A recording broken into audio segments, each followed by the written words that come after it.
화면 속 이 남자의 눈빛 보이십니까? 공포 그 자체입니다.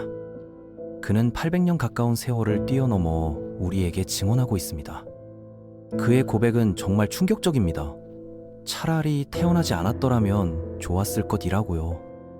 1242년 몽골 침공, 수십만 명이 죽어간 헝가리 대학살의 한복판에서 그는 1년 반을 지옥처럼 버텼습니다. 이건 단순한 역사가 아닙니다. 한 인간이 벌거벗은 채 짐승처럼 도망치며 겪은 절망과 배신, 그리고 기적 같은 생존의 기록이죠. 믿기 힘든 이 모든 일이 실제로 일어났습니다. 13세기 중반 유럽 전체가 타타르라고 불리던 동방의 파괴적인 물결 때문에 떨고 있었어요. 몽골군의 침공은 그냥 전쟁이 아니라 문명 자체를 뿌리째 뽑아버리는 재앙이었습니다. 바투칸이 이끄는 몽골군은 러시아와 쿠만족 땅을 완전히 박살낸 후 1241년 마침내 헝가리 국경에 나타났습니다. 그런데 헝가리 상황이 너무나 절망적이었죠. 왕 벨라 4세는 이미 국력을 다 써버린 상태였는데 더 큰 비극은 헝가리 사람들이 이 위험을 전혀 심각하게 받아들이지 않았다는 것입니다. 국경에서 전해지는 끔찍한 소식들을 그들은 늘 듣던 과장된 뜬소문이라며 비웃었어요. 자기네 숫자가 더 많다고 믿었거든요. 하지만 현실은 곧 잔혹하게 들이닥쳤습니다. 왕에게 달려온 전령의 보고는 충격적이었죠. 3월 12일 국경 전투에서 헝가리군은 완전히 박살났고 병사 대부분이 몽골군의 화살과 칼에 무참히 죽었습니다. 이 비극의 서막은 아라드라는 유명한 도시에서 시작됐습니다. 많은 귀족과 평민 여성들이 모여 성벽을 고치며 방어 준비를 했죠. 하지만 몽골군이 갑자기 도시에 나타나자 모든 계획은 물거품이 됐습니다. 도시를 불태우고 나이와 성별을 가리지 않는 학살을 저질렀어요. 몽골군의 교활한 전술은 여기서 나옵니다. 그들은 갑자기 후퇴해서 며칠 동안 돌아오지 않았습니다. 성 안의 사람들은 몽골군이 포기하고 철수했다고 착각했습니다. 이게 바로 치명적인 실수였습니다. 안전하다고 믿은 사람들이 성 밖으로 나갔을 때 어느 날 새벽 예상치 못한 몽골군이 그들에게 달려들어 도망치지 못한 모든 사람을 죽였습니다. 적들을 방심하게 만든 후 예상치 못한 순간에 공격하는 전형적인 심리전이었죠. 몽골군은 곧바로 요새를 포위하고 공성 무기를 동원해 성벽이 무너질 때까지 돌을 쉬지 않고 발사했습니다. 심지어 귀족 소녀들이 숨으려 했던 성당에까지 불을 질러 여성들과 모든 것을 태워버렸죠. 다른 교회에서 저지른 범죄들은 차마 입에 담는 것조차 힘들 정도였습니다. 몽골의 군주 바투가 전군을 이끌고 헝가리에 들어오자 헝가리 왕 벨라 4세도 대군을 이끌고 맞섰습니다. 하지만 헝가리 군대는 싸울 마음이 전혀 없었어요. 몽골군은 밤새도록 강을 건너와 왕립 군대 전체를 포위했습니다. 그리고 우박 폭풍처럼 화살을 쏘아대기 시작했습니다. 헝가리인들은 계략에 속아 우왕좌왕했죠. 지휘관과 병사들은 서로를 찾을 수 없었고 화살이 너무 많이 날아와 전사들을 그림자처럼 덮을 정도였습니다. 왕이 그들이 싸우러 간다고 생각했지만 그들은 도망치고 있었습니다. 넓은 길로 페스트를 향해 도망치는 사람들과 군대에 남은 사람들 사이의 학살은 너무나 엄청났어요.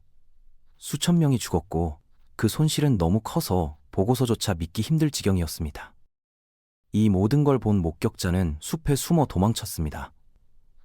그는 체나드 도시로 달려갔지만 거기는 이미 몽골군에게 완전히 파괴되고 점령된 상태였습니다. 말을 버리고 구덩이에 숨어 낮을 보내고 밤에는 몽골군 사이로 살금살금 기어가는 공포를 견뎌야 했죠. 가장 믿었던 하인들의 배신도 이때 터졌습니다. 하인들은 그의 돈과 옷을 전부 훔쳐 도망쳤죠. 그는 하인 한 명과 거의 벌거벗은 채 섬에 남게 됐습니다. 곧이어 몽골군이 학살을 저질렀다는 소식이 전해졌습니다. 살려둔 사람은 아무도 없었고 모두 잔인하게 목이 잘렸다. 이 말을 듣자 그의 머리카락이 곤두섰고 몸은 떨렸으며 혀는 비참하게 더듬거렸다고 합니다. 희망이 사라진 그는 이 공포에 시달리느니 여기서 죽는 게 낫겠다고 결심했습니다.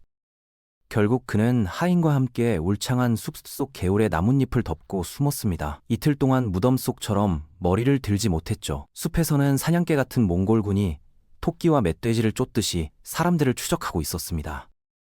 몽골군은 한 달 이상 수색했지만 모두 죽일 수 없자 가짜 평화라는 새로운 속임수를 냈습니다. 정해진 기한 전에 항복하면 안전하게 집으로 돌려보내주겠다. 사람들이 이미 굶어 죽어가고 있었기 때문에 그들의 말을 철석같이 믿고 모두 집으로 돌아갔습니다. 하지만 이것은 가장 비열한 배신이었습니다. 몽골군 집행관들은 선물을 받은 후 선물을 운반하던 사람들을 계곡으로 끌고 가 약탈한 후 모두 죽여버렸습니다. 에스테르곰에서도 비극은 반복됐습니다. 요새를 믿고 버텼던 귀부인 300여 명이 왕자에게 살아남게 해달라고 요청했죠. 하지만 전리품을 하나도 얻지 못해 분노한 왕자는 그들을 약탈한 후 참수하라고 명령했고 그것은 즉시 실행되었습니다. 목격자는 다시 희망을 잃고 숲으로 도망쳤습니다. 굶주림이 너무 심해져 뱀처럼 기어가야 했고 칼에 죽는 것보다 굶어 죽는 고통이 더 쉬웠을 것이라고 신음했습니다. 그가 의지할 수 있는 유일한 것은 교회 탑이었습니다. 파괴된 땅에서 한 장소에서 다른 장소로 가는 유일한 길 표지판이었죠. 농부들 정원에 남아있던 쇠비름, 양파, 마늘을 발견하면 그야말로 최고의 별미였습니다. 아욱 뿌리 같은 걸로 배고픔을 채우며 간신히 버텼죠. 숲을 떠난 지 8일째 되는 날, 알바율리아 도시에 도착했습니다. 그곳에는 죽은 자의 뼈와 두개골, 그리고 피로 더럽혀진 파괴된 대성당의 벽 외에는 아무것도 없었습니다. 마침내 숲속 깊은 산의 바위 피난처에서 다른 생존자들을 만났습니다. 그들이 눈물 속에서 기쁨으로 건넨 것은 바로 밀가루와 참나무 껍질을 갈아서 구운 검은 빵이었습니다. 이것은 그가 먹어본 어떤 빵보다도 가장 달콤하게 느껴졌다고 합니다. 이 모든 참상은 1242년 몽골 침입 당시 한 목격자가 남긴 생생한 증언의 전부입니다. 이 기록이 던지는 메시지는 분명합니다. 그들이 지킨 건 단순히 목숨이 아니었습니다. 죽음보다 더한 고통 속에서도 어떻게든 삶의 의지를 되살려낸 인간의 정신이었죠. 800년 만에 드러난 충격적인 진실. 여러분은 이 기록에서 무엇을 느끼셨습니까?